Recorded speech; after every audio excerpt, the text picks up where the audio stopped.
ചേട്ടാ, നമുക്കറിയാം കണ്ണൂർ എന്ന് പറയുമ്പോൾ പണ്ട് മുതൽക്കേ കണ്ണൂർ എന്ന് പറയുമ്പോൾ CPM-ന്റെ കോട്ടയാണ്.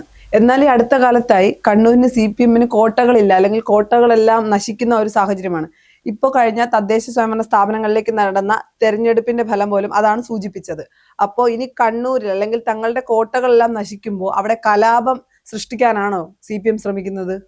കണ്ണൂർ ഒരു കാലത്തും CPM-ന്റെ കോട്ടയെന്ന് പറയാൻ കഴിയില്ല. കാരണം കണ്ണൂർ നിയമസഭാ മണ്ഡലവും കണ്ണൂർ ലോക്സഭാ മണ്ഡലവും ഉൾപ്പെടെ കോൺഗ്രസ് എന്നും ജയിച്ചു കയറുന്ന സ്ഥലങ്ങളാണ്. അതായത് കണ്ണൂർ, ഇരിട്ടി ഉൾപ്പെടെയുള്ള മേഖലകൾ, അത് നിയോജകമണ്ഡല സ്ഥാനത്തിൽ മുമ്പ് ഇരിക്കൂർ, പേരാവൂർ, തുടങ്ങിയ സ്ഥലങ്ങൾ എന്നും കോൺഗ്രസിന്റെ കൈകളിലുള്ള മണ്ഡലമാണ്. അതോടൊപ്പം തന്നെ തലശ്ശേരിയിലും കോൺഗ്രസിന് കാര്യമായ സ്വാധീനമുണ്ട്.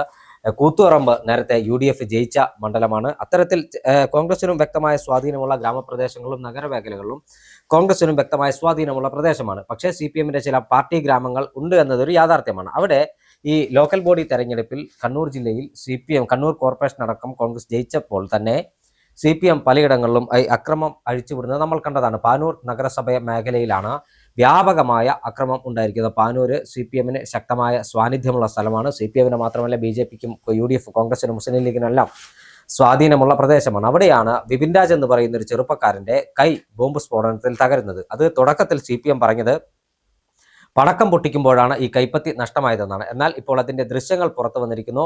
ബോംബ് പോലെയുള്ള ഉഗ്രസ്ഫോടന ശേഷിയുള്ള വസ്തു കയ്യിൽ നിന്ന് പൊട്ടിത്തെറിച്ചത് കൊണ്ടാണ് വിപിൻ രാജിന്റെ കൈപ്പത്തി നഷ്ടമാകുന്നത്. അത് മാത്രമല്ല, പാനൂരിൽ വടിവാൾ ഉപയോഗിച്ച് CPM നടത്തിയ പ്രകടനം, തെരഞ്ഞെടുപ്പ് ഫലപ്രഖ്യാപനം വന്നതിന് പിന്നാലെ വടിവാൾ ഉപയോഗിച്ച് CPM നടത്തിയ പ്രകടനം, ഒരു മുസ്ലിം ലീഗ് പ്രവർത്തകന്റെ വീട്ടിലേക്ക് കയറി അദ്ദേഹത്തെ വടിവാൾ കൊണ്ട് വെട്ടാൻ ഓങ്ങുന്ന ദൃശ്യങ്ങളെല്ലാം നേരത്തെ പുറത്തു വന്നിരുന്നു. അതോടൊപ്പം തന്നെ ചില മുസ്ലിം ലീഗ് കോൺഗ്രസ് നേതാക്കന്മാർക്ക് മുൻകൂട്ടി ആദരാഞ്ജലികൾ അർപ്പിച്ചുള്ള സാമൂഹ്യ മാധ്യമങ്ങളിലെ റീലുകൾ CPM പ്രവർത്തകർ പ്രചരിപ്പിക്കുന്നുണ്ട്. ഇതെല്ലാം പാനൂരിനെയും കണ്ണൂർ ജില്ലയുടെ പല പ്രദേശങ്ങളിലെയും സംഘർഷഭരിതമാക്കാനുള്ള CPM-ന്റെ നീക്കമാണ് എന്ന കാര്യത്തിൽ ഒരു തർക്കവുമില്ല. നേരത്തെ അശാന്തിയുടെ വിത്ത് പാകിയ കണ്ണൂർ ജില്ല നമുക്കറിയാം. ഒരു ഫുട്ബോൾ മത്സരങ്ങൾ എന്ന പോലെ ഒരു ഭാഗത്ത് ഒരാളെ കൊല്ലുമ്പോൾ മറുഭാഗത്ത് അടുത്ത മണിക്കൂറിൽ തന്നെ മറ്റൊരാളെ വെട്ടിക്കൊല്ലുന്ന കുപ്രസിദ്ധിയാർന്ന പ്രദേശമാണ് കണ്ണൂർ.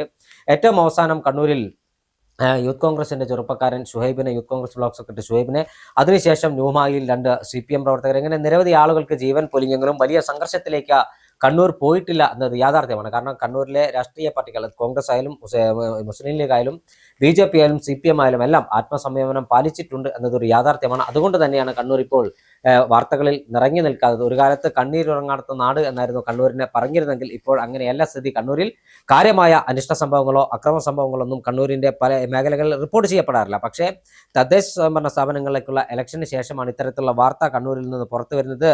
സമാധാനം ആഗ്രഹിക്കുന്ന ആളുകളെ സംബന്ധിച്ചിടത്തോളം ഏറെ നിരാശജനകമാണ് എന്ന കാര്യത്തിൽ തർക്കമില്ല. പക്ഷേ ഈ ക്രിമിനൽ സംഘങ്ങളെ തള്ളിപ്പറയാൻ CPM തയ്യാറാകാത്തതാണ് ആശങ്കകൾക്ക് സാധ്യത കൂട്ടുന്നത്.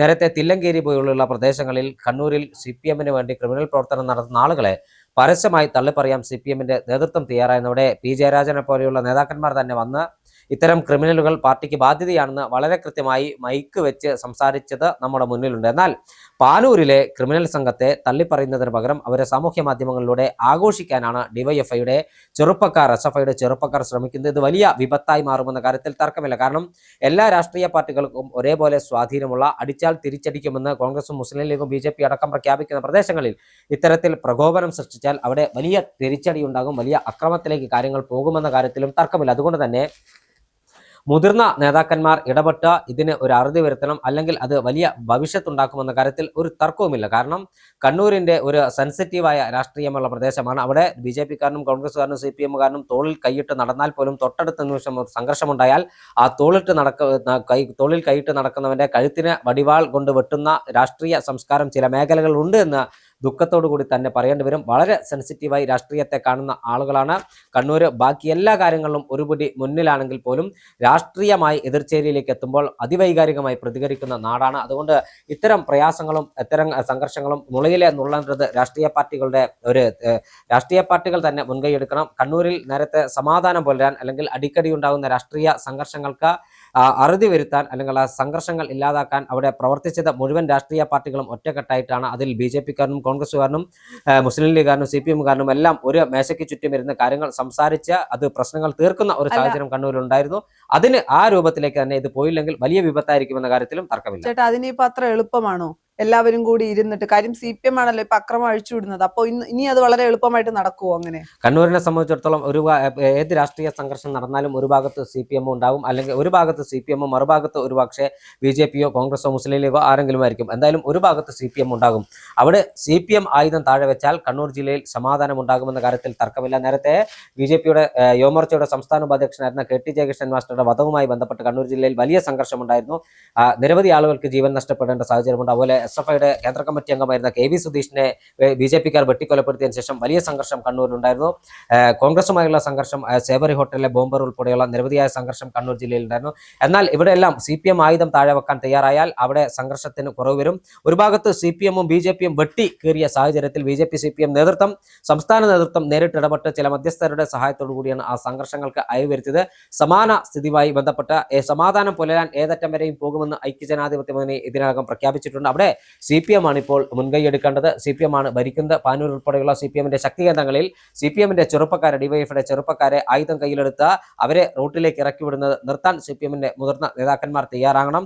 അത്തരത്തിൽ അവർ തയ്യാറായില്ലെങ്കിൽ അത് വലിയ വില കൊടുക്കേണ്ടി വരുമെന്ന കാര്യത്തിലും തർക്കമില്ല. കാരണം തദ്ദേശ സ്വയംഭരണ സ്ഥാപനങ്ങളിലേക്കുള്ള തെരഞ്ഞെടുപ്പ് പൂർത്തിയായി, അതിന് ഫലപ്രഖ്യാപനം വന്നു. ഇനി നിയമസഭാ തെരഞ്ഞെടുപ്പിന്റെ കാഹളം മുഴങ്ങുകയാണ്. നിയമസഭാ തെരഞ്ഞെടുപ്പിൽ വലിയ തരത്തിലുള്ള സംഘർഷം കണ്ണൂർ ജില്ലയിൽ ഉണ്ടാകുമോ എന്നൊരു ഭയം ജനങ്ങൾക്കുണ്ട്, വോട്ടർമാർക്കുണ്ട്. അത്തരം ഒരു സാഹചര്യത്തിലേക്ക് കണ്ണൂർ ജില്ല പോകരുത് എന്ന് തന്നെയാണ് മുഴുവൻ രാഷ്ട്രീയക്കാരും ആഗ്രഹിക്കുന്നത്, അല്ലെങ്കിൽ കണ്ണൂർ ജില്ലയെ സ്നേഹിക്കുന്ന ആളുകൾ ആഗ്രഹിക്കുന്നത്. കാരണം കണ്ണൂരിലൊരു കൊലപാതകമുണ്ടായാൽ, അല്ലെങ്കിൽ കണ്ണൂരിലൊരു വലിയ സംഘർഷമുണ്ടായാൽ അത് അത്ര പെട്ടെന്ന് പിടിച്ചുകെട്ടുക എന്നത് എളുപ്പമായ കാര്യമല്ല. കാരണം ഒരു പ്രദേശത്തെ സംഘർഷമുണ്ടായാൽ അത് കണ്ണൂർ ജില്ലയാകെ ആളിപ്പടരുന്ന സാഹചര്യത്തിലേക്ക് കാര്യങ്ങൾ കൈവിട്ടു പോകും. ആ ഒരു പശ്ചാത്തലത്തിൽ കണ്ണൂരിലെ ശാന്തിയും സമാധാനവും സംഘർഷം ഇല്ലാത്ത ഒരു അന്തരീക്ഷവും തിരികെ കൊണ്ടുവരാൻ രാഷ്ട്രീയ പാർട്ടികൾ ഒന്നടങ്കം മുൻകൈയെടുക്കണം. അതിന് CPM തന്നെയാണ് ഇപ്പോൾ മുൻകൈയെടുക്കേണ്ടത്. കാരണം പാനൂരിൽ പ്രകോപനപരമായ മുദ്രാവാക്യം ലീഗ് പ്രവർത്തകർ മുഴക്കിയതിന്റെ ഭാഗമായിട്ടാണ് CPM പ്രവർത്തകർ ആയുധം കയ്യിലെടുത്തതെന്ന് അവർ പറയുന്നുണ്ട്. മുസ്ലിം ലീഗ് പ്രവർത്തകർ പറയുന്നത് തങ്ങൾക്കെതിരെ നടന്ന അക്രമത്തിന്റെ ഭാഗമായിട്ടാണ് തങ്ങൾ പ്രകോപനപരമായ മുദ്രാവാക്യം മുഴക്കിയതെന്നാണ്. കണ്ണൂർ പോലെയുള്ള പ്രദേശത്ത് പ്രകോപനപരമായ ഒരു മുദ്രാവാക്യം വരെ വലിയ രാഷ്ട്രീയ സംഘർഷങ്ങളിലേക്ക് പോകുമെന്ന കാര്യത്തിൽ ഒരു സംശയവുമില്ല. അതുകൊണ്ട് ഇരു മുന്നണികളും, അതായത് LDFും UDFും ഈ വിഷയത്തിൽ കൃത്യമായ ഒരു നിലപാടെടുക്കണം. കണ്ണൂരിലെ അശാന്തിയിലേക്ക് പോകരുത്. വടിവാൾ കൊണ്ട് രാഷ്ട്രീയ എതിരാളികളെ കീഴ്പ്പെടുത്താമെന്ന് CPM കരുതുന്നുണ്ടെങ്കിൽ അത് നടക്കുന്ന കാര്യമല്ല. കണ്ണൂരിലെ രാമന്തളിയിൽ ഇന്ദിരാഗാന്ധിയുടെയും ഗാന്ധിജിയുടെയും സ്തൂപം തകർക്കുന്ന സാഹചര്യമുണ്ടായി. കോൺഗ്രസ് ആസ്ഥാനം തല്ലി തകർക്കുന്ന സാഹചര്യമുണ്ടായി. ഇത്തരം അക്രമം നടത്തുന്നത് CPMന് ഭൂഷണമല്ല. കാരണം അടിച്ചാൽ തിരിച്ചടിക്കാനുള്ള സംഘടനാ സംവിധാനം കണ്ണൂരിലെ കോൺഗ്രസിനുമുണ്ട് എന്ന് CPMന് വളരെ കൃത്യമായി അറിയാം. അതുകൊണ്ട് മുൻപും K സുധാകരൻ പറഞ്ഞിട്ടുണ്ടായിരുന്നല്ലോ, അടിച്ചാൽ തിരിച്ചടിയാണ്, അല്ലാതെ അടി കൊള്ളില്ല എന്നൊരു നിലപാട് K സുധാകരൻ. കണ്ണൂരിന്റെ പല പ്രദേശങ്ങളിലും അക്കരെ CPMഉം കോൺഗ്രസും സംഘർഷമുണ്ടായ സ്ഥലങ്ങളിലെല്ലാം കോൺഗ്രസ് പ്രവർത്തകർ അതിക്രമത്തിനെതിരെ തിരിച്ചടി ഉണ്ടായിട്ടുണ്ട്. അവിടെ പ്രതിരോധത്തിന്റെ ഒരു പുറംചട്ട അണിയേണ്ട സാഹചര്യത്തിലേക്ക് കോൺഗ്രസ് ഉൾപ്പെടെയുള്ള രാഷ്ട്രീയ പാർട്ടികൾക്ക് പോകേണ്ടി വന്നിട്ടുണ്ട്. അതുകൊണ്ട് തന്നെയാണ് ഞാൻ പറയുന്നത്, CPM ആയുധം താഴെ വെച്ചാൽ കണ്ണൂരിലെ രാഷ്ട്രീയ സംഘർഷങ്ങൾക്ക് വിരാമം ഉണ്ടാകും. CPM ആയുധം കയ്യിലെടുത്താൽ സ്വാഭാവികമായും മറുഭാഗത്ത് ആളുകൾ പ്രതികരിക്കും, അവർ പ്രതിഷേധിക്കും, അവർ പ്രതിരോധിക്കും. അതുതന്നെയാണ് കണ്ണൂരിലെ സംഘർഷത്തിന്റെ ഒരു പ്രധാനപ്പെട്ട കാര്യമുള്ളത്. ആ ഒരു പശ്ചാത്തലത്തിൽ കൃത്യമായ നിലപാട് സ്വീകരിച്ച്, കൃത്യമായ ഒരു നടപടി സ്വീകരിച്ച് CPM മുന്നോട്ട് പോകണം. ഇനിയും ആയുധം കയ്യിലെടുത്ത് മുന്നോട്ട് പോകാനാണ് CPM തയ്യാറാകുന്നെങ്കിൽ അത് വലിയ സംഘർഷങ്ങളിലേക്ക് കാര്യങ്ങൾ കൈവിട്ടു പോകും. കാരണം ആത്മസംയമനത്തിന്റെ പാതയിലാണ് UDF മുന്നോട്ട് പോകുന്നത്. അവിടെ വീണ്ടും വീണ്ടും സാമൂഹ്യ മാധ്യമങ്ങളോടക്കം പ്രകോപനം സൃഷ്ടിക്കാനാണ് CPM ശ്രമിക്കുന്നെങ്കിൽ, DYFI ശ്രമിക്കുന്നെങ്കിൽ, CPMന് കണ്ണൂർ ജില്ലയിൽ ചില പ്രത്യേക പേജുകളുണ്ട്. ആ DYFIയുടെ ചെറുപ്പക്കാർ കൈകാര്യം ചെയ്യുന്ന പേജുകൾ, അതിലാണ് അതിവൈകാരികമായി അല്ലെങ്കിൽ പ്രകോപനത്തിന്റെ ഏറ്റവും ഉച്ചസ്ഥായിലുള്ള റീൽസുകളും മറ്റും ഇവർ പോസ്റ്റ് ചെയ്തുകൊണ്ടിരിക്കുന്നത്. ഇത്തരം റീൽസുകൾ കാണുമ്പോൾ മറുഭാഗത്ത് സ്വാഭാവികമായും പ്രതികരണം ഉണ്ടാകും. ആ പ്രതികരണം വലിയ പ്രതിഷേധങ്ങൾക്ക് വഴിവെക്കും. ആ സാമൂഹ്യ മാധ്യമങ്ങളിലെ ആ പ്രകോപനം മറുഭാഗത്തെ പ്രകോപിപ്പിക്കും. അവർ ആയുധം കയ്യിലെടുത്താൽ വലിയ കണ്ണൂർ ജില്ല ആളിക്കത്തുന്ന സ്ഥിതിവിശേഷത്തിലേക്ക് കാര്യങ്ങൾ പോകും. അതുകൊണ്ട് തന്നെയാണ് ആത്മസംയമനത്തിന്റെ പാത ഭരിക്കുന്ന പാർട്ടി എന്ന രൂപത്തിൽ CPM അക്രമത്തിലേക്ക് പോകരുത്. വടിവാൾ കയ്യിലെടുത്ത രാഷ്ട്രീയ എതിരാളികളെ വെല്ലുവിളിക്കുന്നവനെ തള്ളിപ്പറയാൻ, അവനെ നിയമത്തിന് വിട്ടുകൊടുക്കാൻ CPM തയ്യാറാകണം. കഴിഞ്ഞ ദിവസമാണ് പാനൂർ മേഖലയിൽ നിന്ന് മാരകായുധങ്ങളുമായി, വടിവാളും ഇരുമ്പ് പൈപ്പും ദണ്ടും ഇരുമ്പ് ചങ്ങലയും ഉൾപ്പെടെയുള്ള മാരകായുധങ്ങളുമായി 8 CPM പ്രവർത്തകരെ പെട്രോളിംഗ് നടത്തുന്ന പോലീസ് സംഘം പുലർച്ചെ പിടികൂടിയത്. ആ പുലർച്ചെ ഈ മാരകായുധങ്ങളുമായി ഇവർ വന്നത് CPMന്റെ കൊടി ഉയർത്താനല്ല, രാഷ്ട്രീയ എതിരാളികളെ വീടുകളും ഓഫീസുകളും ലക്ഷ്യമാക്കി എന്ന കാര്യത്തിൽ തർക്കമില്ല. അതുകൊണ്ട് ഇത്തരം ക്രിമിനലുകളെ നിലക്ക് നിർത്താൻ CPM നേതൃത്വം തയ്യാറാകണം. തയ്യാറായില്ലെങ്കിൽ അത് കനത്ത വില കൊടുക്കേണ്ടി വരുമെന്ന കാര്യത്തിലും തർക്കമില്ല. ആ ഒരു പശ്ചാത്തലത്തിൽ ആഭ്യന്തര വകുപ്പ് കൈകാര്യം ചെയ്യുന്ന CPM, ആഭ്യന്തര വകുപ്പ് ഇത്തരം ക്രിമിനലുകളെ അടിച്ചമർത്താൻ, ഇവരെ മുളയിലെ നുള്ളാൻ ഇത്തരം ആയുധങ്ങളുമായി തെരുവിലിറങ്ങുന്ന ഗുണ്ടകളെ സംരക്ഷിക്കാതിരിക്കാനുള്ള നടപടികൾ സ്വീകരിക്കണം. കണ്ണൂരിന്റെ സമാധാനം തകർക്കുന്ന ആളുകൾക്കെതിരെ മുഖം നോക്കാതെ നടപടി സ്വീകരിക്കാൻ പോലീസ് ഉദ്യോഗസ്ഥർ തയ്യാറായില്ലെങ്കിൽ കണ്ണൂര് വലിയ കലാപത്തിലേക്ക് പോകും. അതിന്റെ കോപ്പുകൂട്ടലാണ് CPM ഇപ്പോൾ നടത്തിക്കൊണ്ടിരിക്കുന്നത്. നിയമസഭാ തെരഞ്ഞെടുപ്പ് മുന്നിൽ കണ്ട് ഇത്തരം അതിക്രമങ്ങൾക്ക് മുതിർന്നാൽ വലിയ വില കണ്ണൂർ കൊടുക്കേണ്ടി വരും. കണ്ണൂർ ഇപ്പോൾ ശാന്തമാണ്. ആ ശാന്തതയും സ്വസ്ഥതയും സമാധാനവും നഷ്ടപ്പെടാതിരിക്കാൻ രാഷ്ട്രീയ പാർട്ടികൾ മുൻകൈ എടുക്കണം മാത്രം പറഞ്ഞു വെക്കാനുള്ളത്.